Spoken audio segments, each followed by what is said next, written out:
everyone. My name is Bobby Shortle, and I'm here with Nick, Rocco Scalia, and we are the Intrepid Filmographers. Every miniseries, we chart a course through the full filmography of an under-discussed genre or journeyman filmmaker. In this expedition, we do our best to try and be explorers, using our years of film knowledge to help guide us, but always being open to discovering new things about the medium we love so much. Today, we kick off a new journey into the films of Joe Wright and his debut film, Pride and Prejudice, and see how many things have we been a fool about. Nick, how you doing today, my friend? Ooh, are we breaking out the British accents for this one? He's our first British filmmaker. After all the Boston accents from the Affleck series, I feel like that's something we need to do. I agree with you. I was like, he's from London. Well, I'm not even going to start, because if I start, I can't stop. I always think about that scene in Forgetting Sarah Marshall where Paul Rudd's character is talking to the Russell Brand character, and he's in huge pain, and he's like screaming, and Paul Rudd just goes, "You sound like you're from London." Out of snow. Bullshit. Yeah. I love that movie. It's a great movie. One of the best comedies of the 2000s, for sure. 100%. It is, yeah. If not the best. Shame about Russell Brand. Yeah, very big shame. Holy shit. What a thing. That was one of those things that, Marilyn Manson, and everyone's like, oh my God, all this Me Too stuff about Marilyn Manson. It's like, he was basically telling you that every day for years and years and years. Were you not paying attention? Yeah. Also, but it was also telling us that he was Paul from the Wonder Years. Do you remember that big urban myth when we were growing up? Before the internet was really solid enough where you can look up stuff I always like that? see that meme now, right? Yeah, how it's the picture of what was it, Paul? Josh Saviano, I think. If you know, man, you're better than I. I don't know. I don't remember his name. Pretty sure, because I always thought he was related to Paul Sorvino, but it's a totally different name. And yeah, that's some Italian racism for an Italian right there. Well, I can get away with it. That's true. Very true. You can only half or quarter get away with it. Quarter get away with it. Yeah. All right. But I can 75% get away with all Irish racism. So can't get away with any. And I love Irish racism. So. But that was the last miniseries where we were doing the Irish racism. I have to just hold my tongue. Yeah. Well, we kept it pretty well in check. We did. There are no Irish people, I don't think, and no. Kelly Riley's not Irish? Telling people, maybe she is. That's a very Irish name, and she has very Irish-looking hair. Very much is, yes. Boy, do I love Kelly Riley. I was watching this movie, and I was like, where do I know Kelly Riley from? I kind of I feel the same way, because I don't watch Yellowstone. I know I will eventually. I've heard it's great, but I've heard she's really good on that show. I've seen her in True Detective, but it wasn't a huge role in that. And I saw her in this, and I was like, man, I love Kelly Riley. Where do I know her from? Yeah, Yellowstone was the thing. I've never watched a full episode of Yellowstone. My parents love it, as most parents do. My dad too. Yep. Yeah. And so I've seen 10 minutes of an episode here or there, and she's been in, I think, every bit of those episodes that I've seen.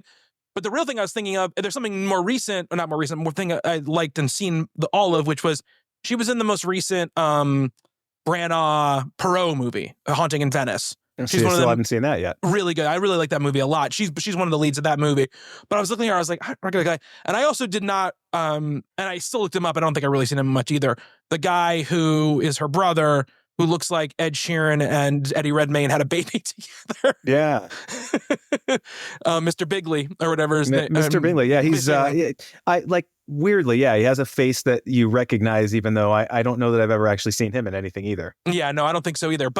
And I thought I read somewhere that he was actually dating Rosamund Pike before this movie, and then they broke up, and then they had to play this couple that's enamored with each other in this movie. So, yeah, it's always fun. It's lucky for them that this movie sort of definitely, I guess, sidelines that romance a little bit, as far as them actually interacting with each other, It does, but they have a lot of scenes together. They have a lot of scenes together, yes. That had to be something for first-time feature director Joe Wright to have to contend with on set, if it's true. I don't know. I feel like it was a IMDb trivia thing or something. But yes, we are speaking about Joe Wright's first film, Pride and Prejudice, like I mentioned at the start, adaptation of the Jane Austen novel. Not that many years after an incredibly popular and well-received Pride and Prejudice miniseries that was on BBC starring Colin Firth. So this movie comes out in 2005. It is Joe Wright's debut, as we said. He came from television. It's also very interesting. Keira Knightley, who is the star of this film, had really only done Pirates of the Caribbean when this movie comes out, right? Love Actually and Pirates of the Caribbean come out in the same year,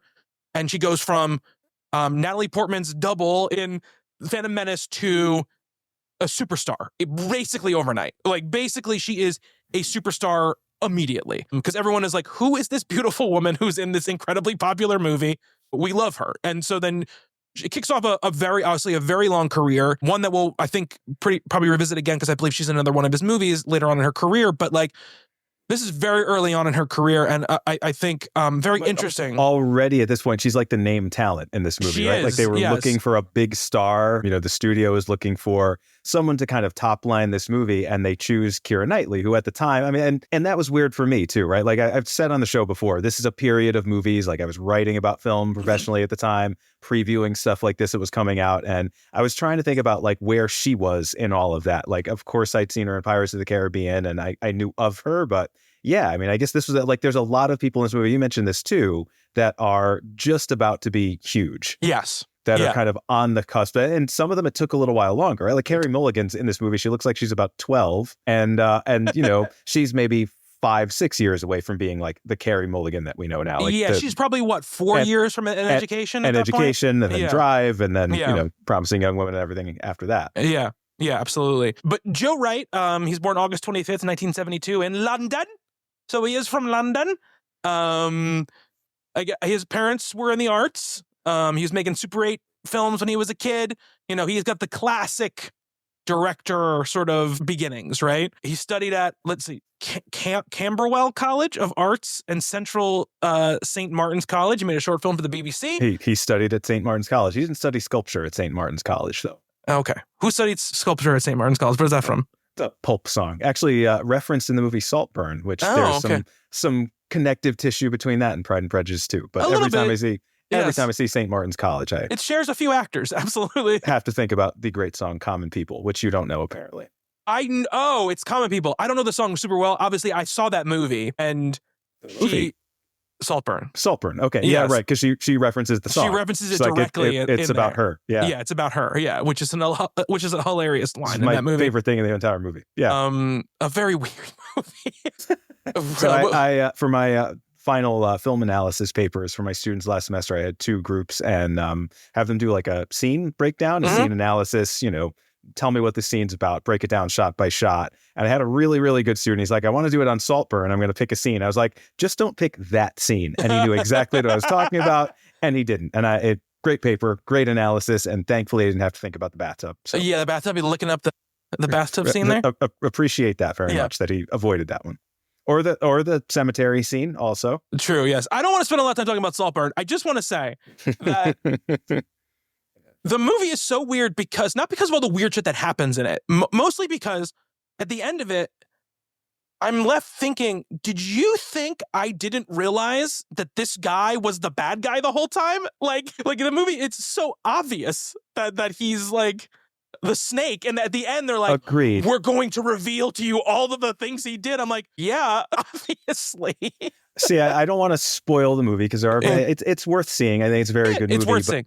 But I really, really wanted it to not be that, right? I thought they were setting that up the entire time. And I wanted it to be like, no, he just got involved in this world and with these people. And that's what made him that way. It wasn't like, you know, what it ended up being. And because it wasn't that took that movie down a couple pegs for me. But we're on to other classier British films for the moment. Very classy. He worked in an oil. He spent working for Oil Factory, a British music video production company. It's funny because like, it feels like, obviously, Joe Wright is from a, let's say, upper class, probably, you know, British backing. But there are certain directors who you wouldn't be surprised who are from England who, if they worked at an oil factory when they were younger, you wouldn't be surprised. Like, you told me Ridley Scott worked at an oil factory when he was, 15, I would believe you, probably. I was enamored with all the sparks and stuff flying around everywhere. Yeah. This is very industrial, the smoke and steam. And what I thought was interesting about that, just looking into Joe Wright, though, so at that time in the 90s, he's making short films, working for a music video production company. I couldn't say, I mean, he must have made some music videos. I couldn't find out what those were. And I watched a lot of MTV and saw a lot of British bands at the time. It was a great time for British music, as we were just talking about, as I rudely interrupted the show for. But also he was working in the like concert roadie business at the time. And so he says a lot of his directorial ideas came from was it the aesthetic and the emotion of the UK rave scene of the late 90s? That's what he said. Yep, that's which what he says. is pretty interesting because I don't see that at all in Pride and Prejudice. No, or really any of his films, I would say that I've seen, but I mean, some of the, I don't know, the togetherness, the large parties and enclosed spaces kind of feel of things. I don't know, but thought that was an interesting thing that he said, and I listened to a lot of that music in the 90s. I mean, I definitely wasn't cool enough to go to raves, but I liked My Chemical Brothers and Orbital and stuff like that, so I sort of get where he was coming from there. I just didn't necessarily see it so much, and in this movie and the other stuff of his that I've seen. Whereas there are some directors, it's like, oh yeah, this is totally inspired by the rave culture of the UK in the late 90s. Right, like you would like a Guy Ritchie would be. a Danny Boyle. Sure. Matthew Vaughn. Vaughn. So I would say Joe Wright's an interesting person because he's coming up in the time when Boyle has broken out, right? When Guy Ritchie has broken out, when UK culture for the first time in a long time is very cool again, right? It is a cool culture to be involved with, right? It's very youth focused. It has permeated the world again in a big way. Lots of bands have broken out all over the world. These directors are darling directors, right? They are indie darlings. They are also breaking out big in mainstream culture as well. And Wright, who, we mentioned he's working for a music video company. He's talking about what sounds like similar things, right, to what these directors are doing. But when he moves into feature directing or even his big television stuff, he is moving into more classical British places. BBC miniseries type things. Yeah, Prestige. Charles II, stuff like that, right? And Charles II in 2003 is really what gets him, this gig, right? He gets Pride and Prejudice off of that gig. It's a working title film. The time working title is a big name for a certain type of moviegoer, right? Love Actually, High Fidelity, Bridget Jones' Diary, Notting Hill. We're talking about like the Richard Curtis thing has bloomed and blossomed, right? Good-natured indie comedies with a little British flavor about them. Yeah. Yes. And I was a person who was really into basically all of those movies. Like, I loved Love Actually. I love Bridget Jones' Diary. I love Notting Hill. Bridget Jones' Diary, which is also basically a Pride and Prejudice movie as well with Colin Firth. There have been other, there's also a time where Shakespeare in Love, Sense and Sensibility, Romeo and Juliet, these movies that are based in this time, which have sort of gone out of fashion for a while, are coming seemingly back into fashion for whatever reason. Obviously, Romeo and Juliet has a certain style to it, which kind of catapults it into insane stars, do you love that movie? I love that movie. I love that movie. It's a great movie. Okay. No, I thought I was right about that. Yeah, I'm mostly a Baz Luhrmann fan. Me too. I haven't seen everything, but everything I've seen I've really liked. Yeah. I didn't really like Elvis that much. Elvis is the one I haven't seen. Yeah, but I have sometimes I'm looking for a maximalist guy, and there's nobody does it better than Baz, right? When it comes to that kind of stuff. No, I think even his Gatsby is really good. I love his Great Gatsby, and I feel like you're the only person I've talked to who also likes it. That liked it? Yeah, exactly. Well, I mean, it's one of those, it's an unfilmable book in some ways, and I think what he did with it, like the things he prioritized, were an interesting take on it, and I like the casting, and it's, if you're going to do it, do something. I think just a straightforward adaptation of that is not going to work. And it's never really worked. The straightforward adaptations have always been kind of boring, so it's like even the Redford one is famously boring. It's such a boring movie. I've never seen it. It's such a boring movie. That's why. The thing about I promise people who are listening, we're going to talk about Pride and Prejudice. The thing that he gets started about Gatsby is at the time of Gatsby's publishing, it was a transgressive and powerful novel, right? That was breaking a lot of rules and norms. And you can't make them. So if you make a movie now, it's got to also do those things to really capture the spirit of what the book is supposed to be.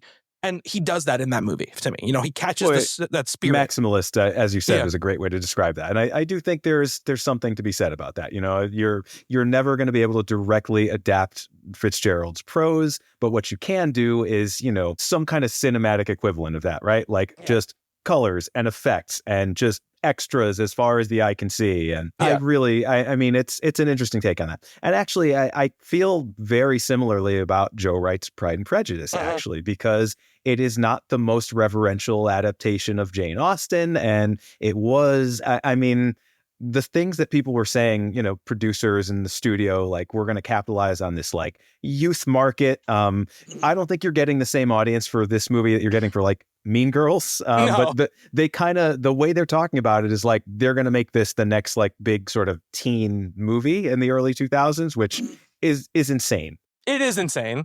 Yes. But I will say, I mean, the approach to something that I do think is, very hard to sort of translate one-to-one to the screen. I think, not that people loved his changes. There were definitely some very vocal critics of what Joe Wright did with this, but it's a take, right? So, it is a story that we're familiar with, but it's a look at it. It's an approach to it that is, kind of shows its own I guess, directorial stamp or its own kind of singular vision for what this story is supposed to be. And it doesn't take away from the other version. I've never seen that 95 miniseries, the Colin Firth one, which supposedly people say is the best adaptation of it ever. That's what people say, yeah. This is not trying to be that, and I like that about it. This is kind of doing its own thing. It's marching to its own drum, and I like that choice. I like that approach.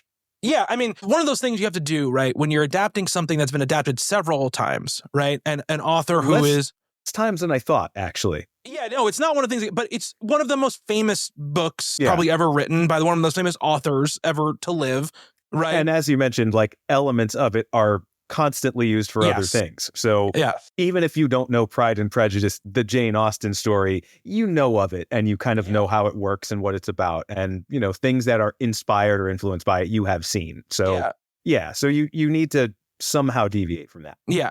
And also I would say, I think that if you don't know the novel really, really well and you only know sort of like the broad strokes, watching this movie is not going to give you any like shock about what, oh my God, they said it in the late 1700s instead of the early 80s. That's that I don't even know. For a Jane Austen purist, that's a huge fucking deal. Of course. And they were upset about it. But I do think, if you're in high school and Pride and Prejudice is assigned reading for you, which it was for me, and I read it. But if you didn't want to read it and you just wanted to see a film version of it, this would mostly get you there.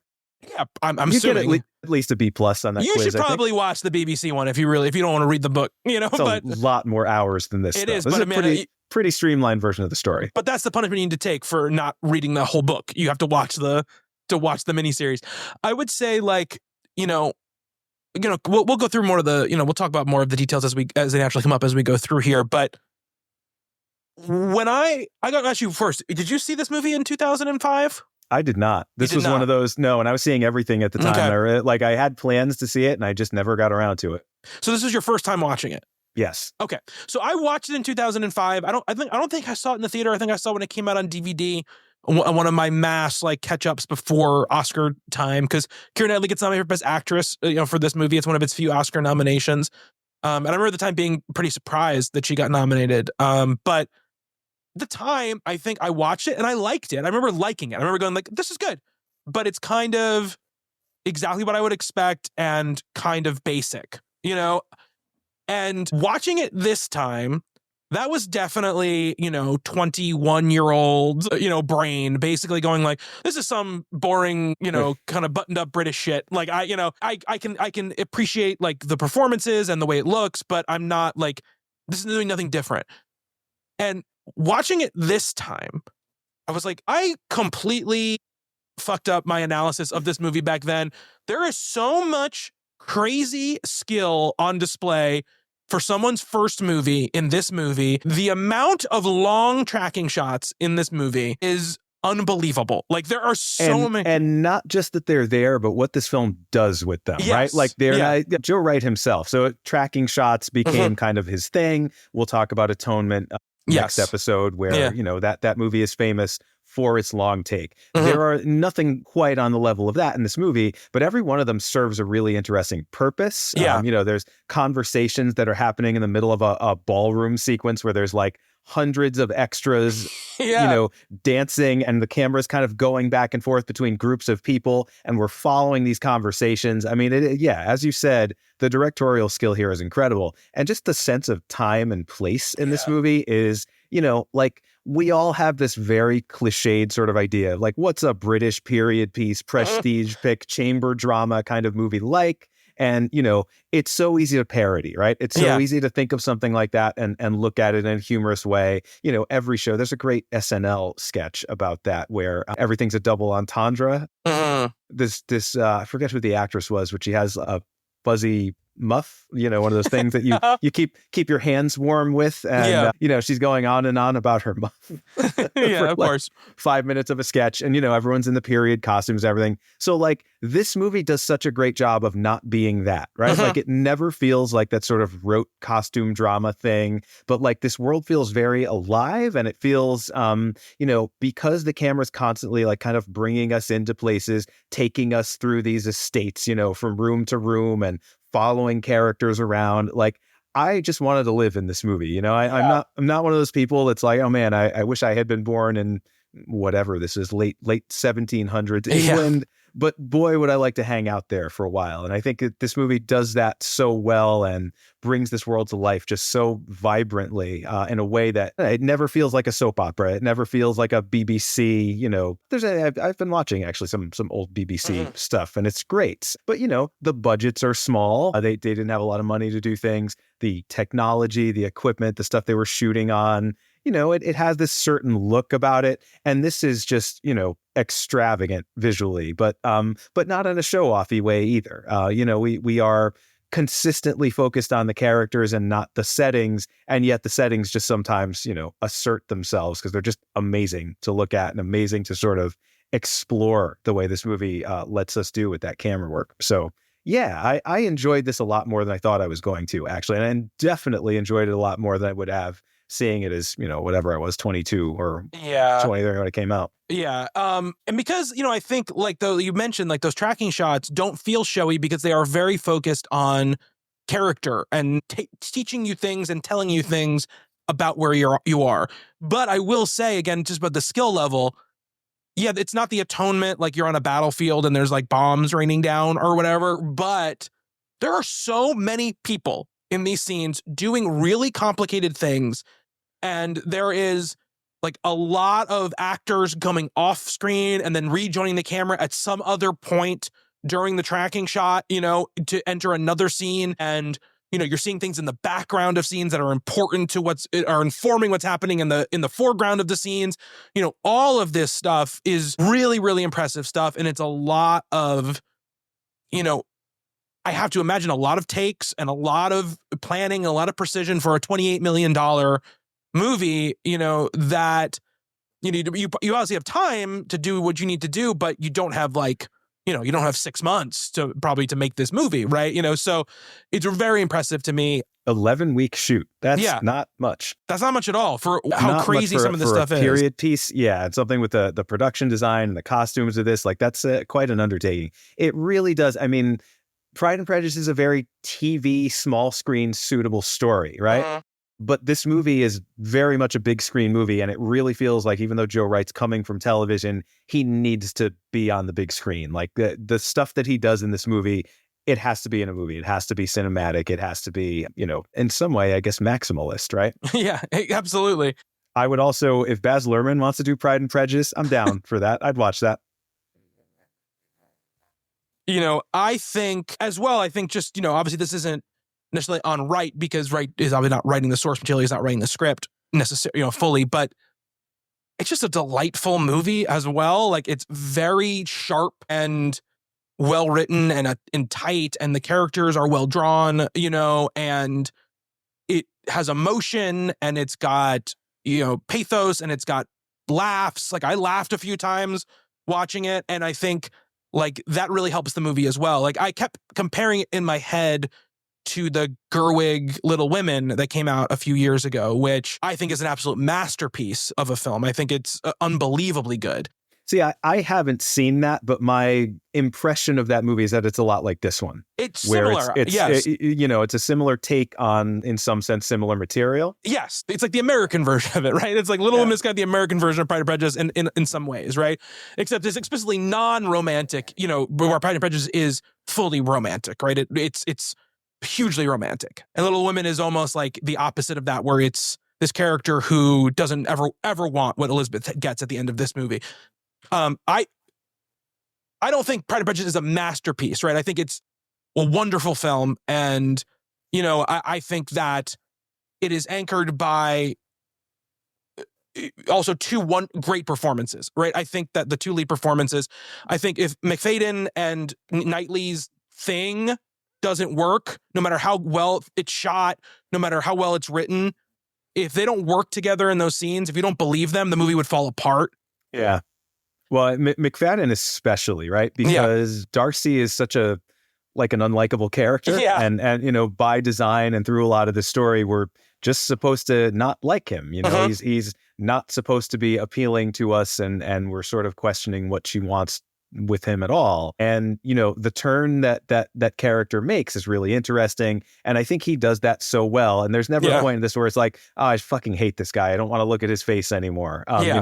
Even when he is kind of cold and a bastard, there's something really interesting about him, and you do sort of get that sense that there's something more going on there. I would say the supporting cast here, and I didn't know, I really did very little research before I watched it. I thought it'd be fun to go into this a little bit cold. So Donald Sutherland was a surprise. Judi Dench was a surprise. Yep. And just all that, Jana Malone and Carey Mulligan and Rosamund Pike. I had no idea any of them were in this movie. It's like, oh, cool. That's quite a cast you've assembled here. Great cast, a really great cast. And like we said, a lot of them not, like Rosamund Pike's not a star yet. Carey Mulligan's years away from being a star. Is this, Rosamund Pike was in a Bond movie, and I don't remember which one. She's in Die Another Day, right? The last Brosnan. So just before this or just after this? Just before this, I think. Okay. I believe it's just before she this. Looks quite a bit younger in this, which I guess was kind of the plan. It could also have been shot, like they could have been shot in different order. Who knows with that kind of stuff. She's in that Bond movie. She was the best thing about whichever one it was. It's a terrible movie. I definitely liked her. One of my least favorite theater experiences. That's the Halle Berry one, right? That's the Halle Berry one. Yeah, that movie is the terrible. Surfing on the ice floe one. Yeah, the invisible car, like all the that kind of stuff. A really terrible movie. She's not a star yet. Like you said, Carey Mulligan's far away from being a star. Jana Malone is at this point like the little indie darling girl who shows up in 4 movies a year. Donnie Darko. Yeah, that type of stuff. Yeah. Playing one of the most annoying characters in the history, I think, of cinema. Not her, she's doing what she's being asked to do here, but that character is just overbearing. Tom Hollander, who also was in Pirates of the Caribbean, trying to court Keira Knightley and being rejected, which is overly funny. Oh man, yeah, the insults and the laughs at the expense of his height in this movie and his I'm a short guy myself, so yeah, as we've talked about on the show before, I sort of felt that from Mr. Collins. Yeah, I mean, Knightley carries the bulk of the movie, right? She's in basically every scene of the movie, and she is truly wonderful in this movie. She is great at all of the shades. There's this moment where she's with her aunt and uncle, and they go to kind of just walk around Mr. Darcy's house when he's not there. Because that's something you do. Yes. Yep. It was open for visitors today. I didn't know that was a thing. I thought that was really weird when they just kind of walked in. It's like, here, let's show you this private home. And the way that she laughs when she sees the house, I cannot believe this is the house this guy lives in, right? She has this amazing, multi-layered laugh that she gives. I'm like, this is not something that you can teach an actress to do, right? No. That's one of those things. And a lot of Elizabeth in this movie, and I guess that's probably true. It's been so long since I've, was forced to read this in high school. So I don't remember much about the novel Pride and Prejudice, but I know the story, enough. The way that Elizabeth has to kind of react to things and not show her reaction, but she's doing, reactions as kind of an aside to a character that she can kind of show her true feelings to, like one of her sisters. Yeah. So you have these ball sequences where, someone will say something to her and she has to just kind of smile and nod and stiff up her lip and whatever. And then she gives a look to somebody else in the scene, and it's just a momentary thing. It's very, blink and you miss it sort of thing. And I love those moments with her. There's a couple of bits with her and the character we were just talking about, Mr. Collins, Tom Hollander, where, basically everything he says is shoot me in the face. And she kind of has to give that response without showing him, because he is the benefactor. He's going to inherit the house, or whatever. So you have to sort of show your polite face in front of him, but react to him in that way. Yeah, she's absolutely great in this movie. And I agree. I mean, this movie hits the emotional beats, I think, really, really well. I mean, there were some reviews of this that say it's just kind of a lifeless and emotionless version of the story. And I don't think that's true at all. No, I don't think so at all. Not even a little bit. Badly wanted this couple to get together by the end. I knew they would. Of course, I know the story well enough to know that happens. Yeah. But like I said, I think those closing scenes that are all sincerity and all romanticism, they work great. Yeah. When you get to yes, exactly. When they really earn it too, you know, they do a great job. And I think in the you know, Josh, you made up one of the things Wright said, right, was like, I don't have 8 hours or whatever to do this, so I've really got to strip away as much as possible that's not about, you know, Elizabeth and Mr. Darcy. Like, it's got to be about them almost exclusively, right? There's other things going on, right? We have the relationship with the Rosamund Pike character. And very sharply drawn, but yeah, it is in the background, and we are mostly focused on the two leads, and it works great. I mean, wouldn't want this any other way. No, and each time they meet as well, couple just things, and again, a lot of this is probably just in the novel as well, but they always, the times they meet in the movie, it's all completely different circumstances and different feelings, right, going on, and intentions between them when they're meeting, right? You get the first meeting at the ball, right, where you get, and again, Macfadyen also, obviously, he's very famous now for being in Succession, right? That's the thing he's probably most famous for now. He's wonderful on that show. Very funny on that show, right? And this is not a comedic part, but there are times where I think his natural comedic ability sort of comes through, right? And well, that's true across the board here. I I got a lot of that from Donald Sutherland as well. He's, you know, I guess, you know, I'm partial to girl dads in movies, but I really, really enjoyed him very much. Yeah. But the first thing when they meet, and she's like, "Do you dance, you know, Mr. Darcy?" And he's like, you know, only when I'm forced to. Only I'm forced to, or whatever. And it's good. It's a funny line. I'm like, this line was written, you know, 300 years ago, 200 years ago, whatever. And it's still, it's funny. Like the way this writing is sharp and witty, and nobody's overplaying the comedy here. And I love that about it, right? Like if they were trying to make this for like, you know, and I really like Mean Girls. I'm not, but like that to me is an early 2000s teen movie, right? Like that is my, you know, it's this kind of subversive, witty, you know, it's Tina Fey kind of doing the thing that she does so well, is satirizing, you know, pretty recognized, you know, it's not exactly observational humor, but it has the sting of truth to it, but it's also very heightened and very sort of, you know, slapsticky back and forth screwball stuff. And this is not that. And boy, it could have done that. And I'm so glad that it didn't, right? Yeah, like, agreed. There are laughs in this movie, like you said, but they are subtle as they should be. And we're not kind of overdoing, you know, the silly stuff, which is good. Because I think that helps a lot, as we were just saying, when the third act hits and we actually have to really care about these characters. Yeah. And there's even some moments leading up to that, you know, when Jane gets rejected. Or whatever you want to call that. You know, I kind of felt that too. Yes, absolutely. Absolutely. I think they do a very good job of these people, the people they focus on feeling very real, right? The other people, the other sisters you don't spend a lot of time with, they're much more like they have a characteristic, and that characteristic is the thing that they always are doing in scenes, right? But you don't have the time to investigate what's going on with all the 5 Bennet children or whatever, you know? There's some lovely moments with Elizabeth and Jane, though, right? Like I love the scene where they're like under the covers together, and it's great, lit really nicely, having this very sisterly. I'm saying I'm an only child, so I'll have to ask my wife. She's got 2 sisters, but like that felt very true to life to me.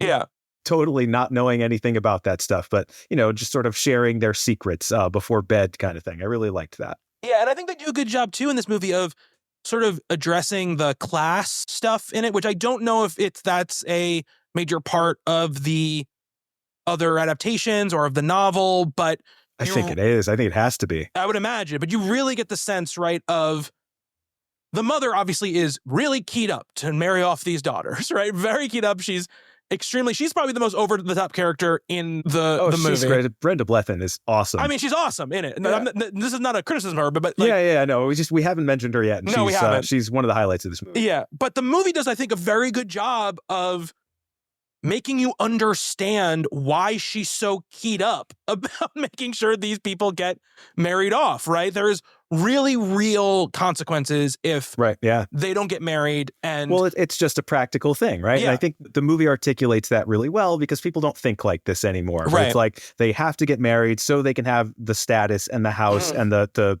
comfortable life that everybody wants. Yeah. Because the choice here is to make their family a little bit poorer, a little more rural. You know, they're surrounded by like farm animals all the time. There's like the geese in this movie give some great supporting performances as well. It's this very earthy sort of take on the Bennet family, whereas, you know, you can also go way in the opposite direction, right? Like, yes, they are of a lower status than like Darcy and Bingley and all those guys, but, you know, they could have a little bit more decorum or something. Yeah. And I like the fact that they are a little bit more down to earth. There's a great moment before I forget it, because it's just such a little thing. So it's one of the early, I thought there was going to be more ballroom sequences in this movie, right? Like I kind of thought like every major plot development was going to happen in the context of one of those scenes, because the first half is like that. Then we don't get any in the second half. But in one of them in the first half, it's Brenda Blethyn as the mom, as Mrs. Bennet. She's sitting with like these two other older ladies, and she's drinking wine out of a, you know, fancy silver pewter cup or whatever. And she's talking about like one of her daughters getting married, and her feet don't reach the ground, and she's kind of like dangling her feet in the air like a little child. And I just thought that was such a funny choice. I don't know, maybe because my mom's 4'11", so she has trouble reaching the ground sometimes also. But, you know, it's little stuff like that I think takes these characters who could very easily be, you know, these BBC soap opera mannequins, and just making them feel kind of believable and human and real and fully fleshed out. I think this movie does a great job of that. I think Wright called it the muddy hem version of the Bennet household. Which we actually see. You know, someone makes that comment as when one of them walks to one of the estates. Like, did Elizabeth, you walk because here? she loves walking. Right. She loves walking. Like, oh, look at the hem of her dress. And like, you know, it calls attention to that, and it's kind of a recurring thing in the movie. There's a unnecessarily long shot of a pig's genitals in this, which for a PG movie that my grandmother, when she was alive, probably saw and enjoyed very much, probably a couple seconds less of that would be preferable. But so, you know, if people don't know this, we're way into it now, but if people don't know the general story of this is that give us the cliff notes. The Bennet family is a family of all girls, right? And their eldest daughter, what's her name? Jane. Jane meets this high status person who has come to the country where they live from town. They keep calling it town. I'm assuming town is London, I guess, but I don't know what they mean by town. And basically has agreed to meet with the Bennet daughters, even though he's a much higher status in life than these girls are. He takes a liking to Jane, and you bring along with him, though, is his sister, who's a real piece of work, Mr. The great Darcy. Kelly Riley, yes. Yeah, who seems also like a pretty big piece of work when you first meet him, right? And their courtship proceeds, but what happens is he rejects her eventually.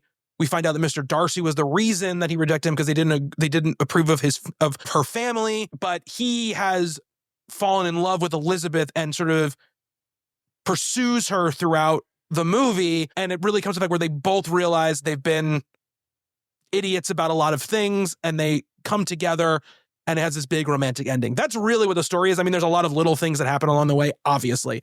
It is, but like, I think the thread, particularly with both of them, and another thing that I think this movie gets across very clearly, is they are both much more keenly observing this world and the social stuff and the customs and the rules, because a lot of it's kind of very rules-based. And the two of them are both within that and outside of that. And I think that's what makes their relationship really interesting. And I think that's what kind of draws them together, is they're both kind of seeing this in a more complex, you know, more thoughtful sort of way than everybody else is like, nope, this is the world. We're born into it. You know, this is how we dress. This is how we behave at these functions. And the two of them do that, but they also kind of see the cracks in the facade or whatever. Like, they are a little bit more real in some sense. So like, I think a lot of the interest and a lot of these meetings that they have throughout the movie are all about her. Like, she's interested not so much in getting to know him, but like figuring him out almost. Absolutely. Yes. And like, that's what, because she is just so inquisitive, and she is a very intelligent, witty person also. And it's like, I need to just understand why this person is like this, because I think she sees a little bit of herself in him also. Yeah. And it's really interesting to see them just kind of like ping off of each other, pretend to hate each other, even though we kind of know that they both are harboring feelings. Again, as you said, just terrific lead performances in this, and very careful because, I think you give someone this script, you tell someone about these characters, it's so easy to play this in a much more broad sort of way, and neither one of them is doing that. No, and I think, Knightley has a very difficult job, right, of being, she has to be, like you said, this very headstrong, very intelligent person, but not fall into the, like, I'm always combative, I'm always a stick in the mud, I'm every little custom I'm going to call out at every moment, She's not that, she has to be able to be that person at all. She's not. No. 1700s. But she has these great moments, right, where there's that scene kind of early on when Jane goes to visit, she's called upon by the sister of this rich guy. They can't afford a carriage to take her there, so she has to ride a horse, but it pours rain the whole time. So when she shows up, she's sick. She has a cold, and she's like off her feet for like a week. So Elizabeth comes to visit her there, and when she comes, there's this great scene. They're kind of like in the drawing room or whatever it is, and Mr. Darcy is writing this whole time, and the two women, Elizabeth and the sister, are kind of walking around in a circle, talking. And there's like 6 layers to their conversation, where they're conversing about the people in the room who are basically still in earshot. But there's a phrase she uses, like take a turn with me or something like that. That's what she says. Like this is a thing that people do in these very big houses, is like, I want to talk shit about other people who are here, so let's just walk to the other side of this very large room and circle around it so they can only hear like little bits and pieces of it. I thought that was fun, the way that was staged. I don't know if that was a real thing, but I don't know either. The dialogue there is very clever, and that is the first time I think you really start to get the chemistry between Elizabeth and Mr. Darcy. But there's also this really great moment where Darcy is kind of talking about what he thinks of as an accomplished woman, right? And none of these things apply to Elizabeth, right? And so she kind of like pushes back at him. She's like, I've never met a person. I've never met a woman who can do all those things. Like, who is this mystery person, magic person that you're talking about right now? And, he's kind of, taken aback, right, by what she's talking about. And I think that plus earlier on, right, or maybe it's late, I don't remember which part it is, but one of the balls where she's like, oh yeah, I love to dance, even if the partner is less than adequate or whatever, because that's what he said about her when she didn't know. You can see him starting to like get interest in her, right, in those moments. But what I think is fascinating, right, about Mr. Darcy, and the reason why you end up never hating him and kind of fall for him as well, is you realize by the end that the person he's talking about when he talks about this perfect accomplished woman is his little sister, right? Is like, that's what she is, right? And so to him, that's like the pinnacle of what a lady should be, and that's like very sweet, right? That is what he has in his head. So when you find that out, much like her, you're discovering these things that you thought were one thing about him that are actually something, completely different, right? About him. And I think that's really fascinating, and also, when he kind of goes at her about her family, at first, like, you're just like her, because you're kind of on her side. You're seeing the world through her eyes. You're kind of like, shut up, man, or whatever. But then when she goes and has that conversation with her dad about her sister going up with the officers or whatever, and her father's kind of like, just let her go, or whatever, you're like, yeah, like she needs to learn. Yeah, you're like, okay, maybe that's some parenting. And you kind of see, Elizabeth kind of realizing, oh wait, maybe Mr. Darcy kind of had a little bit of a point, about some of the things that he was saying. Like, my dad's not a bad guy, but there is a little bit of like, are you really doing your job right now as the dad, to your youngest daughter in this moment? But those mannered scenes, like we're talking about, the one walking around, they could easily be very boring, right? They could easily be, treated with white gloves, and this is very proper, and this is like, not only is this something they used to do, but it like wasn't society back then so grand and wonderful, and this, I think, very much has the feeling that Jane Austen probably had at the time, which is, no, this is a bunch of bullshit, like, why would I do this? And I found myself thinking, like, obviously there are other female writers, right, that were writing around that time, some of them not even under their real names, writing under male pen names in order to get published. But, I'm not a Jane Austen scholar at all. I'm not part of the Jane Austen book club You're not? Shit. What am I doing here then? But I found myself thinking, like, was this kind of depiction of like what women find romantic, like actually romantic and actually alluring, wildly transgressive at the time, right? Like, where it's like women weren't allowed to express, right, that the things that they actually wanted in a person, Yeah, right? like Jane Austen was saying what we're all thinking. Yeah, exactly. Like, I'm really very wondering, like, how much of that already existed before, in this time period, before she became a very popular writer, right? But yeah, I thought all that stuff was great, and then I'll push back a little bit on, you said it could be very just, the white glove treatment. It's also that, right? Like, it doesn't have that sort of museum quality about it. This feels like a very lively, sort of very human movie, but also it's stunning to look at. Every second of, every set. Like, I wanted to see a little bit more of that drawing room. I'm an architecture guy. So like, yeah, let's go around this corner again so I could see those columns in the back or whatever. So it is, it's weirdly reverent to that kind of stuff, the production, the clothing and the jewelry and like the just accoutrements of a house like that. Like, the slowest paced scene in the movie is when they actually go to Pemberley and they're just walking around. They're taking a tour of the Darcy estate, and we're just kind of going with them, and following her along in this. And even that I thought was, pretty fascinating for what it was. I wanted to spend a little more time there, and, it kind of stops the movie dead in its tracks, but just everything here just feels so, it's well realized, it's absolutely. I hate to use the phrase because it's such a shitty phrase, but it's a really handsomely mounted production. It very much is. I think I wrote that in my notes, to be honest with you. I think, like... oh, good. I'm not the only one with that cliche banging around my head. Definitely not. Good. And I should say, like, I don't think it's deconstructing, right, this type of film or production. No. I just meant more I think it has some reverence for this as a style of film. Yes, a style of film, and I think it loves, like, the way it looks, for sure. It loves, like, the look of this era. But I think it is, like you said, very human in the way that it goes, like, but there are problems, right? There's the muddy hem around this gorgeous, estate. And I like that about this movie a lot. I think that's what stops it from being stuffy and boring, is it has that humanist sort of feel to it. I was like, this dude has a museum to himself in his house. Like, that's crazy. It's a great scene though, because when she's looking at the bust or whatever, and you're seeing, like, she's talking about how handsome he is or whatever, like, you believe it.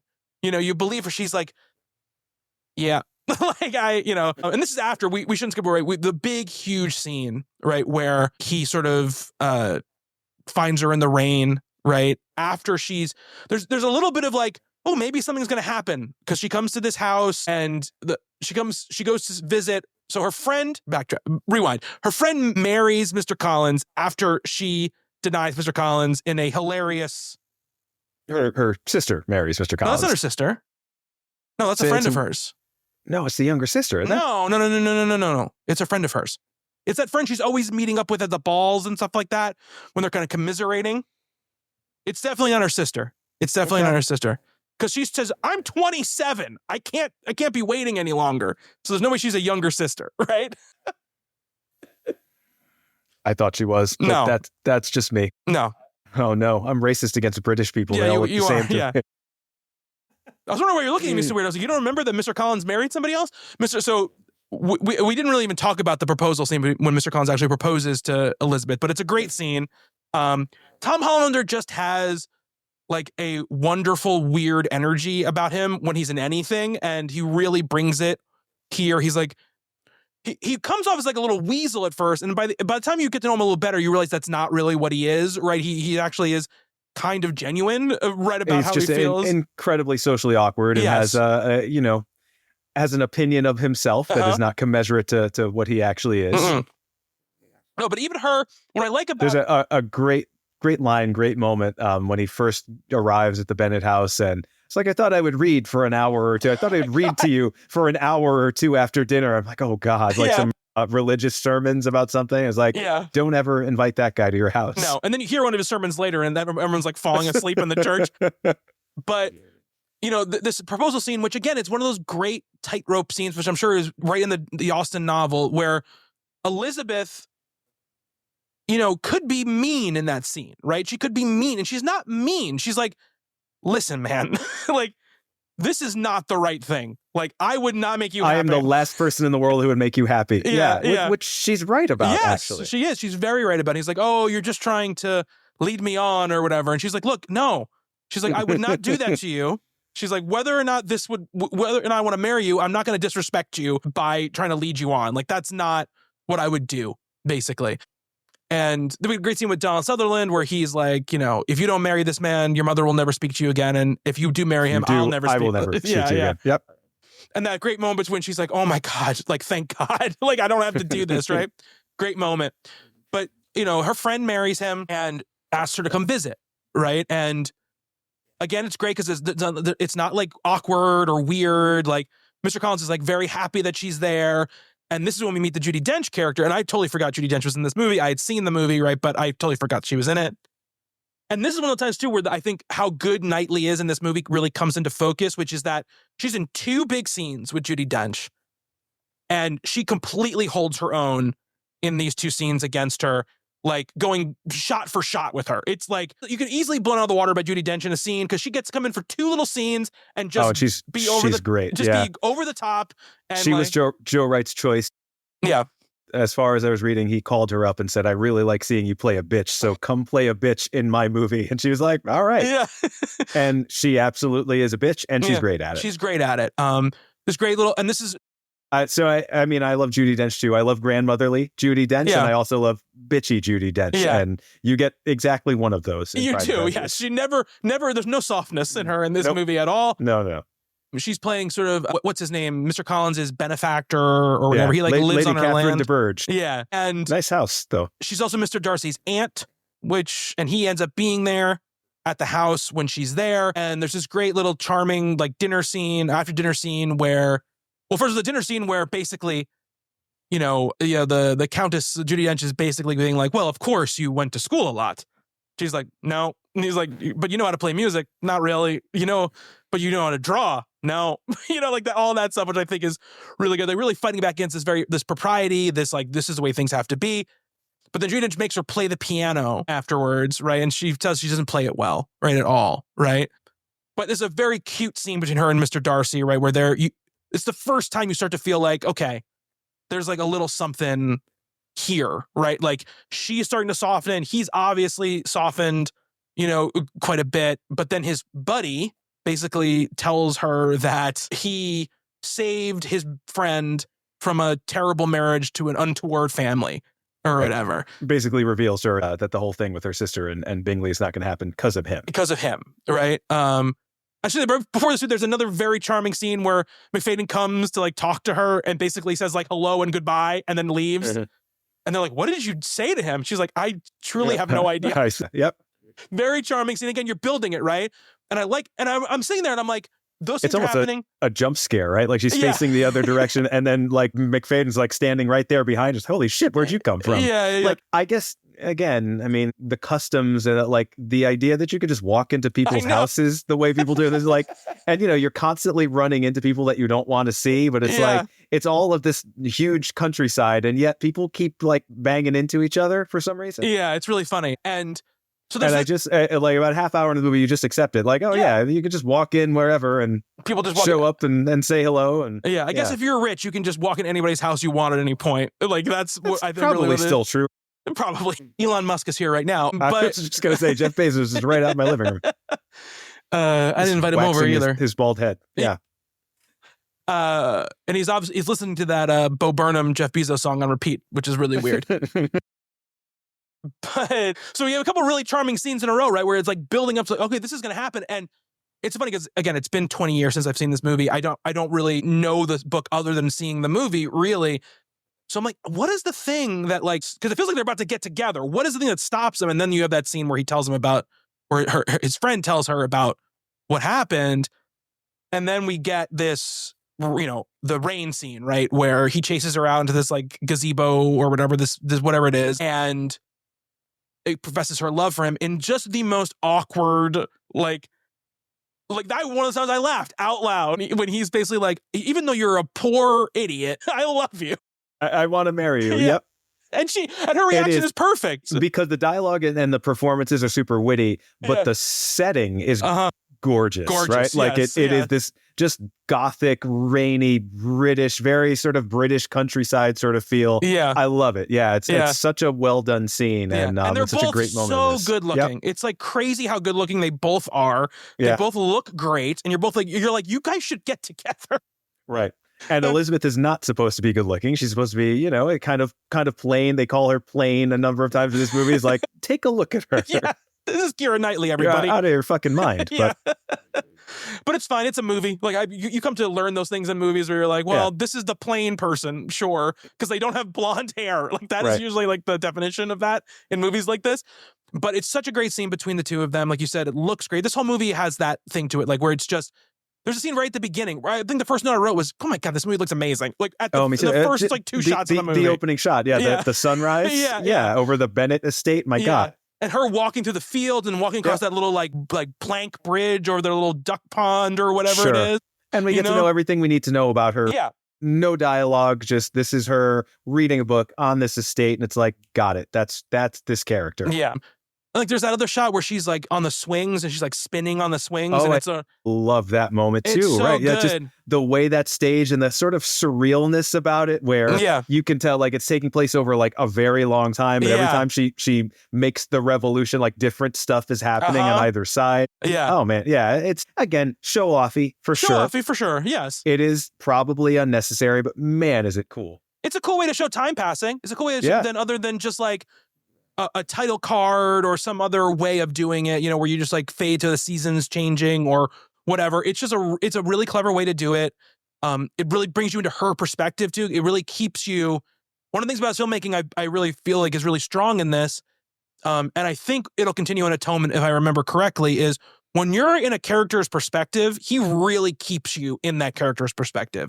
There is a lot of perspective shots, you know, with Elizabeth, a lot of really tight close-ups, a lot of behind the back, like her experiencing the world stuff. Like he's very sharp with that kind of thing. Like you really feel like you're going along this journey of this person's life with her, you know, throughout the movie. And, you know, and just really inhabiting these spaces too. Yes. I mean, this is a very, very visual movie. Mm-hmm. And, you know, and I don't remember this about the novel Pride and Prejudice, but someone, I think it might've been the screenwriter, Deborah Mogach, was talking about how there's very little description in the book. And so it's not particularly visual. It is so I remember, you know, a lot of dialogue and a lot of the conflict and the sort of personality in that book comes out in the dialogue, in the words. And so you could easily make a movie based on that. That is mostly just, a chamber piece, people talking back and forth. And yet this movie at every turn, it's like, we're going to do that, but also like, we're going to give you visual stuff that is fascinating to look at, like in every scene. Yeah. Like there's not a single moment in this movie where it feels like dry and stuffy and it's like, get me out of here, get me to the next thing. Right. Because everything's just constantly in movement and it's just staged in such a way where it's like incredibly energetic for what it is. And, you know, I still don't think this was ever going to be like a huge high school teen Friday night movie like I think the producers wanted it to be. But you can tell it is kind of made not for that, like, I was going to say boomer, but like pre-boomer, you know, boomers, parents, you know, my grandparents sort of audience. Definitely more of it's got like kind of a more youthful energy about it, which is suitable because it's a youthful story, right? You know, we're following around a character who is young and is, you know, kind of in the prime of her life. Absolutely. Yes, absolutely. And I think that, but we mentioned the big fight scene, and that sort of is like this key turning point in the movie, right? Where we now know what the ending of the movie, if you don't already know the story, this is what kind of sets you into the place where this is going to be the point of the rest of the movie, right? We know this now. And that big fight scene between the two of them is great. I really love it. You also obviously have this other storyline that's brewing, which is this sort of British infantryman. Oh my God. You got it. Played by Rupert Friend, who also gives her sort of like bad intel about Mr. Darcy, right? His father loved me like a son. He was jealous. His father left me the rectory on their estate because I wanted to be in the church, and Darcy denied me and, you know, sent me away with nothing or whatever. And obviously it's all a lie, but she believes it because she wants to believe it, right? It's like it's like, I don't like this guy when she hears this news, right? And this is just more reason for me not to like him, right? And she kind of confronts him about that as well. And he doesn't really quite like give an answer then, but in this really great aftermath scene, which is just her sort of staring into this mirror, right? She's like realizing like, man, I said a lot of stuff that maybe I shouldn't have said. And some of the stuff he said, is he right? Is he wrong? Also, they have that really hot moment where they're about to kiss, like when they're really going at each other, and then it just doesn't happen, and he kind of backs away. And then he sort of comes in almost like that other scene, right? The jump scare scene. Very similarly. Just shows up. Yeah. Just shows up and kind of leaves this letter for her, and basically, and when she turns around, he's gone. And in that letter, he explains basically, this is what actually happened with this soldier. You know. Yeah, he screwed me over. He screwed me over. Yeah, he broke my sister's heart. You know, and also, you know, about the other thing, like, look, like, I understand they might be mad at me, but you have to understand why I did it, right? Which is that I really thought I was doing the right thing for my friend, right? It wasn't like, I don't like poor people and you can't marry them, you know? It was just, and she goes back home, and that's when the sister goes away, and you know, there's like a lot of, you know, sort of internal strife with the family, what's going to happen. Then she sort of goes on this, or Jane comes back, and then she kind of goes with the aunt and uncle. And this is when she goes to the house, and we meet the sister, and Darcy asks them to come to dinner or whatever. And we get another very charming scene, right? Where this is what Keira Knightley in these couple of scenes is like just on full charm, charisma, offensive. Like, if you didn't love her before these scenes, like, this is like the time where I feel like you really like fall for her character in a big, big way. And we get this other scene where she gets this letter, right, from her family that her sister has been basically taken away by Wickham, that's the guy's name, who's the officer, the one that screwed over Darcy. But we get this really interesting two scenes laid against each other, which is when she gets this letter and you're waiting to figure out what it is. There's just this wide one-er shot of the aunt, uncle, and Darcy sort of waiting to find out what's wrong. And you're about to get some serious news, right? That's about to happen. But this scene is very much played for laughs. And there's this great bit of physical comedy by Macfadyen where she comes walking around. He like goes to stand up because she's walking in, but she leaves like immediately. And he like immediately sits back down, but he does it in a very like awkward, weird way. Are you talking about the scene where I like the way this is staged too? I think it's the same scene where they're in this big room where there's like a fireplace in the middle of it, and she kind of walks behind this partition, like they're waiting for her to say something, and she just kind of disappears to the other side of the room, even though it's the same room. I love the way that was staged. And he has this very funny, like, kind of like, oh, I'm gonna get up. Nope, not gonna sit down now. Like, you know, like this very mannered sort of comedy of manners sort of moment, and then one of those funny things where it's like, man, at a certain time, this was a real big deal, which was that this woman ran away, this girl ran away with this guy, and they're not married, and it's going to shame the whole family because nobody will marry another woman in a shamed family. How the word about a family being shamed gets around to like every person in this era, I don't know. But I mean, they're always constantly seeing each other everywhere they go. So I'm sure word travels pretty fast. Lots of letters being sent around. Yeah. What else is there to do? Exactly. You're right. There was one moment where they're showing another one of these one-er shots where it's like starts on a crane and comes down, and you're seeing like the bedrooms. And the one sister is just reading to the other sister to help her like fall asleep or to like just like, you know, for entertainment. And I'm like, man, I cannot imagine how boring it was to live during this time. And I guess you didn't know any better, right? But It's like, there are so many things for me to do and entertain myself every single day that I can't even do all of them.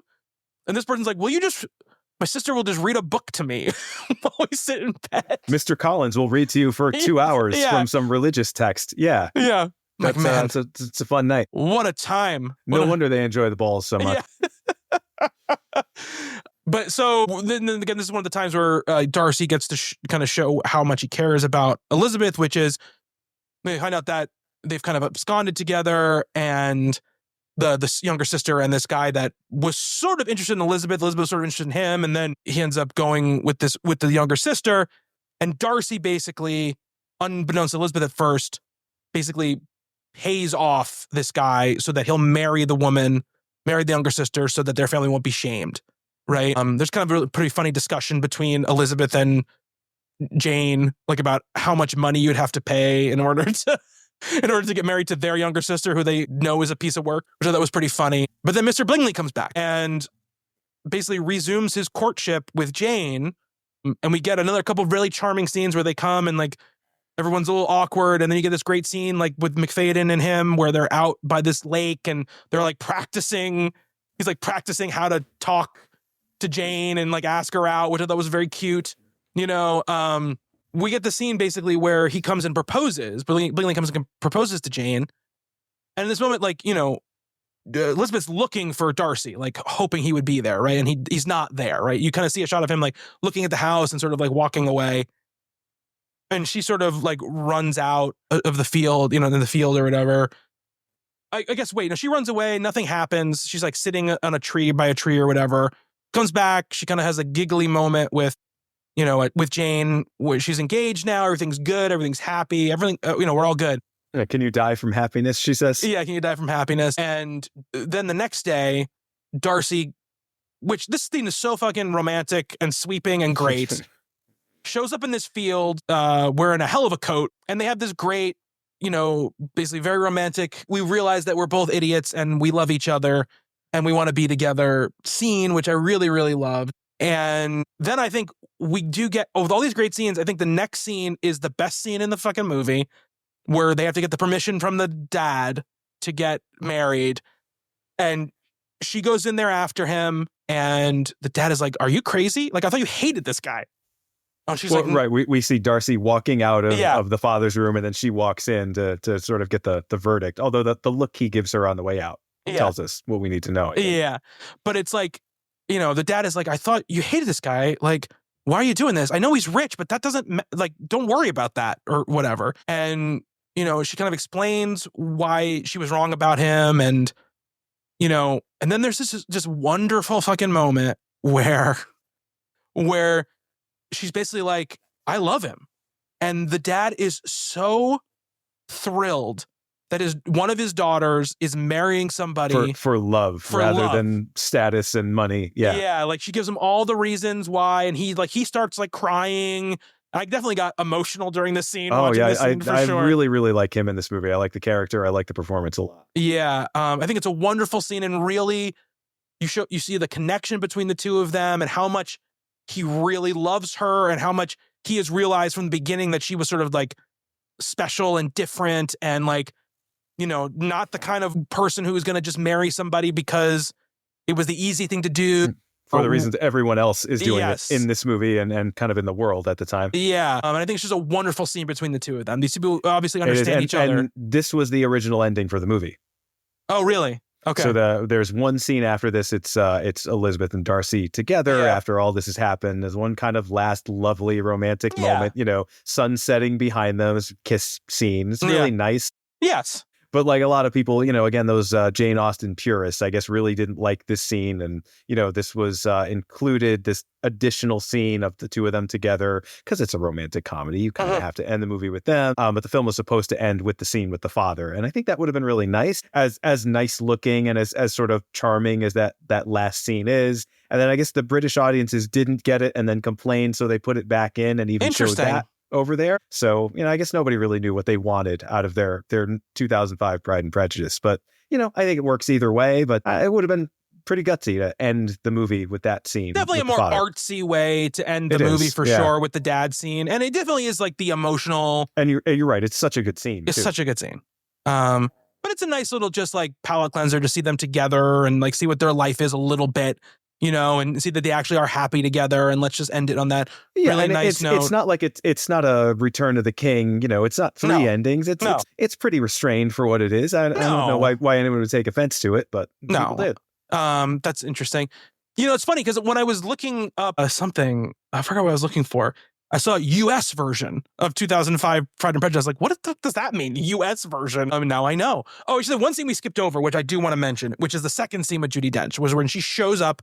Again, rich person just showing up at somebody's house being like, I need to talk to you. Yeah, it's like 4 a.m. Yeah. This is really the scene where Judi Dench is giving it everything. Like she is, you know, giving it 110%. Oh, she's fucking dastardly in this scene. Yeah, she is like, she needs to play villains more. Yeah. And Knightley gives it back to her just as much, and it's great. You've insulted me. Yeah. Yeah. Until in every way imaginable, I think she says, get out. You know, Yep. like that. Really, really great. And I love that the dad is like, what is going on?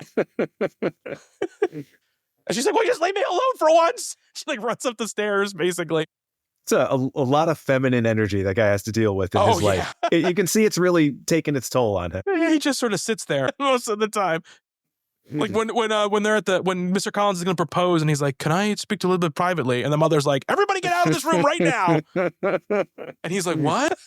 Yeah, he's a little bit of a sitcom dad. Well, like seeing this and enjoying it as much as I did, like you really realize how many cliches, how many sort of things that we are familiar with from this type of story, romantic comedies, even romantic dramas, the contrivances and, will they or won't they? And, what is keeping these two people apart from each other when they clearly are meant to be together? Like all of that comes from this story, right? Yes. Like you don't have any of those movies. You don't have any of that working title stuff. Like it all goes back to Jane Austen. And I think this movie nicely sort of plays off of that, right? Like it is reverential enough to sort of, not necessarily make that feel new, but make that feel like the important thing that it is. Like, right? Like the proto story for all those other things we like are here. So we are going to do a version of that gives you that, like in the best way we can. Absolutely. And funny enough, we're not going to go against it. A movie that when we're recording this, we both just recently saw, Nosferatu, I feel like is kind of similar in this way, right? Which is like, it's like, yeah, all of these things that have been in all of these movies, yeah, they might seem like you said, cliches now, but they come from this You're talking about the original story, yes. Yes, the original story. Dracula obviously is the original story. Nosferatu is like a weird, like I think someone called copyright-free version. Someone called it the Temu version of Dracula. Is basically that's the story basically. But what I'm saying is like that is what it is, right? The text is this text. So yeah, you could go ahead and change it for change's sake, and so many things have done that. Yeah, but you don't go to a movie like Nosferatu to be surprised. Exactly. And I don't think you go to a movie like Pride and Prejudice to be surprised. Because if it is going to take a left turn, then it's like, well, what's the point, really? Yeah. And the little things he did change, people are like, oh my God, how dare you? Like, I haven't seen Pride and Prejudice and Zombies, but no, me neither. I feel less inclined to see that now that I've seen this and I like this so much. I'm like, nah, I get what that is and fine, but not for me. You should see the Gerwig Little Women though, for sure. I would like to see that, yeah. Really does have a lot in common with this movie, but she does. I think she also took some liberties with the ending of the story as well. Well, I have never read Little Women, so you've never seen any of the movies before either? No, I don't think I have. Interesting. Yeah, can't believe you didn't see the 90s one with Winona Ryder and like Ethan Hawke and like that. Oh my goodness! But she also did a big thing. She did a big thing with structure in that movie, which is super fascinating. Which is that it is told like out of sequence, where the original is just like, from the time they're young to the time they're older, it follows it. You see like, when they're older and then it flashes back to when they're young and it goes back and forth. It's like, it's made that way, and which makes it feel really fresh and new in a lot of ways. And this obviously, this is a much more like, no, we're just going to do the thing, right? That this thing is. But I think they both are evidence of this idea, which is that great stories and great characters can be relevant no matter when they're from and when you're doing them, right? As long as you are not you're not bringing this stuffy sort of preciousness to the way you're making the film. It needs to be human. You need to, like we're talking about Gatsby, same thing. You need to get on the level of what the book and the story was when it was written, and not in this sort of like, oh, it's a classic and it's been around for hundreds of years, and we need to treat it like it's this precious object and do everything so beautifully. And right, but you can't just be postmodern pastiche parody. No, either, right? Like that's like if it's just a piss take on that classic story, like that's been done, right? Like you mentioned before, right? What this movie is doing is not a deconstruction of Pride and Prejudice. It's pretty earnest in what it's doing. Like you get the sense that everyone involved, the screenwriter, the director, the actors, they like Jane Austen, right? Yeah. Like they've read this book and they've appreciated it. They know what it's trying trying to do. That is what they are, I mean, they're paying tribute to it in a way that doesn't feel like they're just, paying it lip service, right? Right. But you got to treat these people like they're real human people, right? And that's what I mean by not treating it in a way that you have to feel detached from it, right? Which is, I think when people get bored by these type of adaptations is a lot of what people get bored by, right? Is Jane Austen, when she's writing this book, is not thinking like somebody from 200 years later looking back on how wonderful all of this was, right? She's writing a story just like anybody's writing a story in a time, where it's her reality that she's sort of, commenting on.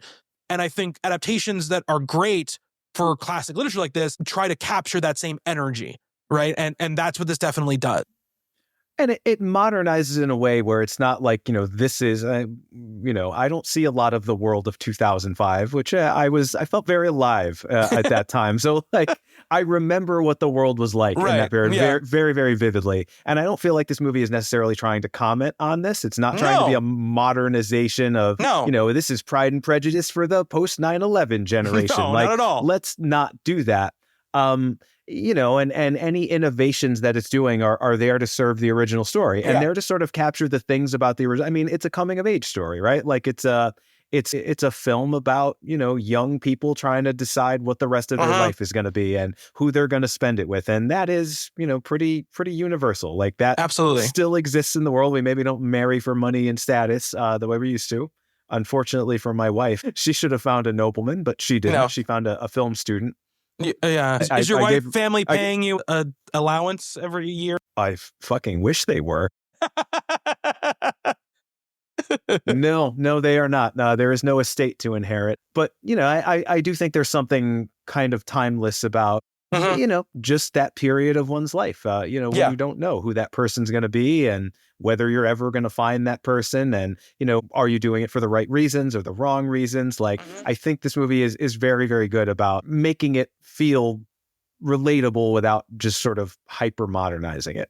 Absolutely. Yes, I completely agree. And the concept of the things you believe when you're young, not necessarily being the truth, right? Learning things, learning that there are shades and there are differences and there are misunderstandings that maybe your narrow view at the time didn't see the whole picture of, right? I think putting on airs for people and then conducting yourself in public and in private differently. Yeah, I mean, all of that is here. Yeah, and these are all things, right, that are relevant now in many ways. But like you said, you don't have to go like, but let's, set it in New York in 2005. This character is a thinly veiled George W. Bush. Exactly. You don't have to do that because like we said, great stories, great characters, they're universal no matter what. Even if there are little things about them that are different, you look through those things to see like the person inside and you realize people have always kind of been the same, regardless of, the era. People pretty much have been the same. What's acceptable and what's not and stuff like that. That stuff changes, but the way people are doesn't truly change.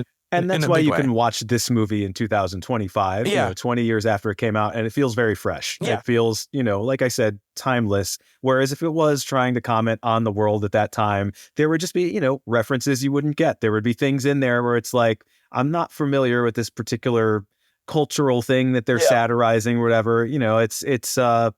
I hate that, like you see a movie and you see the year when it came out, like 80s movies, right? And like you expect them to have that sort of music video aesthetic and be, that sort of Coke Vision thing that 80s movies, Tony Scott, like amped up sort of style of the 80s. And then, you see it and it's like, oh, no, they weren't going for that. Like they made a point to make this a movie that sort of stood outside its time. And I really like that. I also like movies that are very distinctly of the era they were made. Of course. But, something like this, I think really benefits from having that timeless quality about it. Yeah. I mean, I also like deconstructions. I also like postmodern pastiches as well.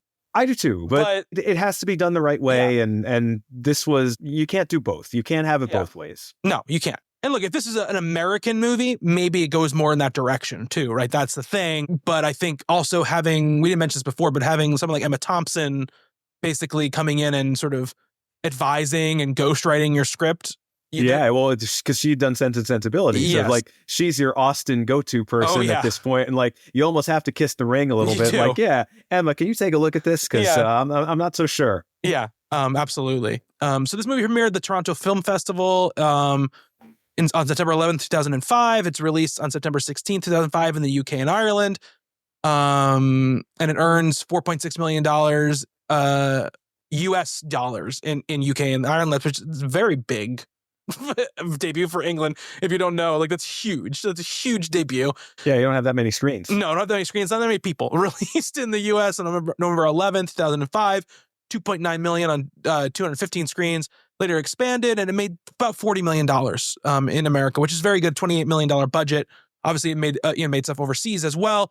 82% Metacritic, 87% on Rotten Tomatoes. It's nominated for 4 Academy Awards.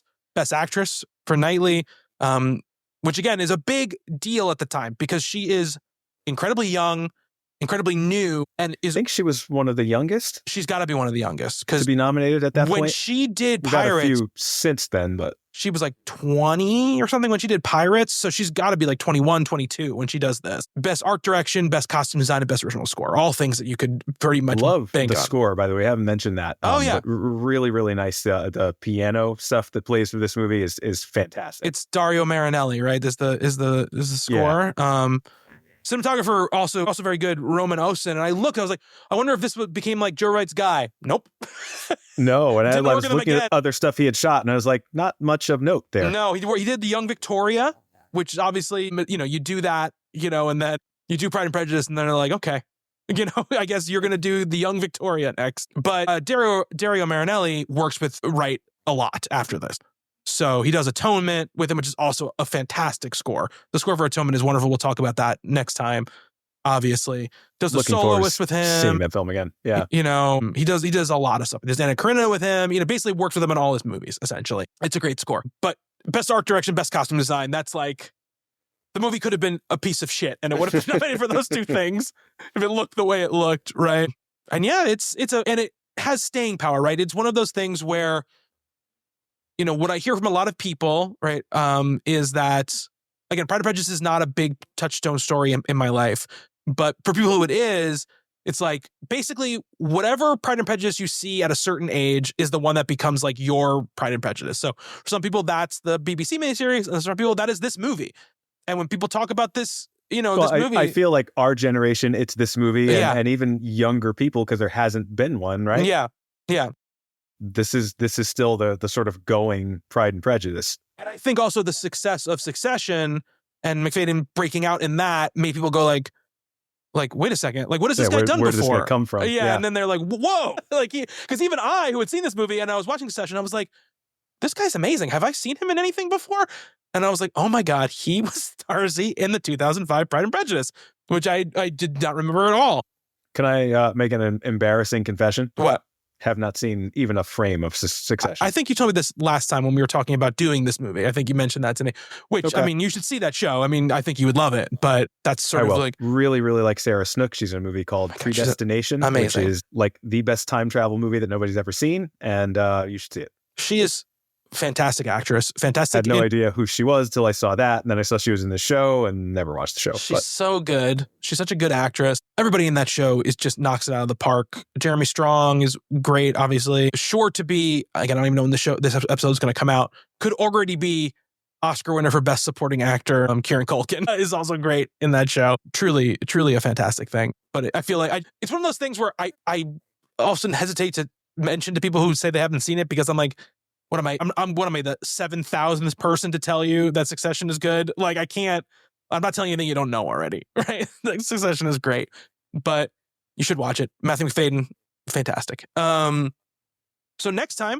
we're going to talk about Atonement, which is Joe Wright's follow-up, which I really feel like at the time made people go like, oh, this is going to be one of the guys, right? This is 2 movies in, and we're like, we're full on Oscar. Well, we didn't mention, so he does the TV film, the Charles II thing. That wins, the equivalent of an Emmy over there. So he's already, an awards bait kind of guy when he makes Pride and Prejudice. But yeah, I remember like not knowing much about him at the time. I remember thinking that about him, right? Like, oh, okay, we're going to get Joe Wright movies like showing up for Best Picture pretty much every year now. Yeah. And it didn't really happen after Atonement, but we'll get into that. No, I will say this is one of the careers, like almost everything else we've talked about is at some sort of redemptive arc. This one, maybe not. We'll see. There's a lot of movies in the later stages of his career that I have not seen. Same here. But there's a lot of movies in the later stages of career that like nobody has seen. That's true. So yes. That's kind of a problem. Yeah, that's absolutely correct. But yeah, and we get basically the first film performance of Saoirse Ronan in the next movie, which is the arrival of someone who is still around and is still an Oscar awesome. darling, but I might have burned all my Little Women talk on this episode, so I don't know if I can talk about it next week, but she's fantastic in that movie. But Keira Knightley and James McAvoy, very excited to see that movie. I have not watched it since 2007. Since it came out, and I hope it holds up because I remember really, really loving it that year. I saw it in the theater when the year it came out, and I remember really loving the first half and not loving the second half as much. But again, long time ago, I'm looking forward to watching it again. You're a different person. It's a different world. I love that. I love, movies change because we change, and you can never see the same movie twice because you'll never be the same person twice. It's that old stepping foot in a river thing, and it's pretty fucking cool about movies. It is. And this movie, like, I'm watching it, I'm like, man, this is like a great, like, you're a little sick, and like you just want to put on something that's sort of like comforting and warm. Not going to assault your senses in any way. Yeah. Not going to upset you. Exactly. Just going to put this on and you're going to be like, man, that was good. That's how I felt watching the movie. I was like, I was like, it was like 2/3 of the movie and I was like, man, this is just good. Like, this is just a good fucking movie.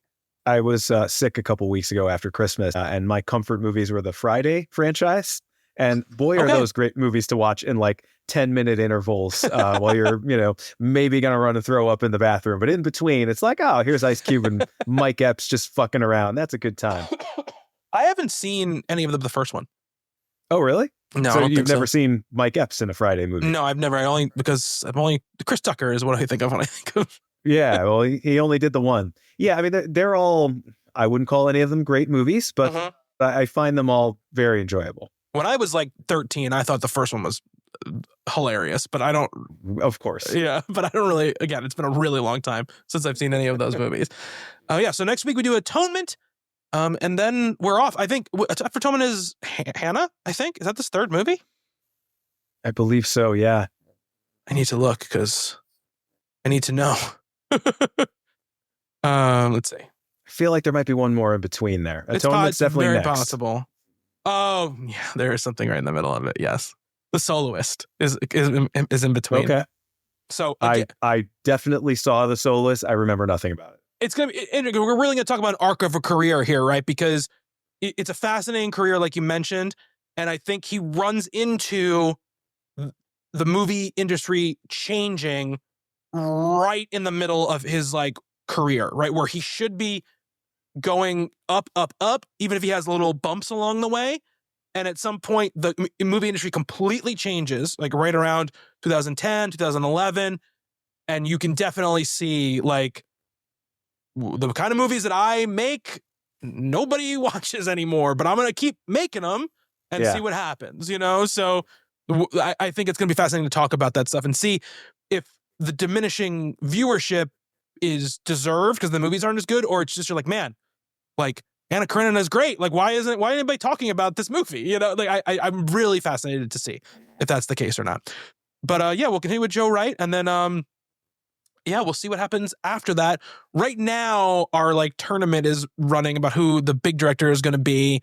We can't comment on who's winning or who won.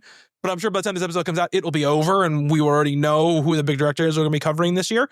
But I'm really fascinated to see what that ends up being.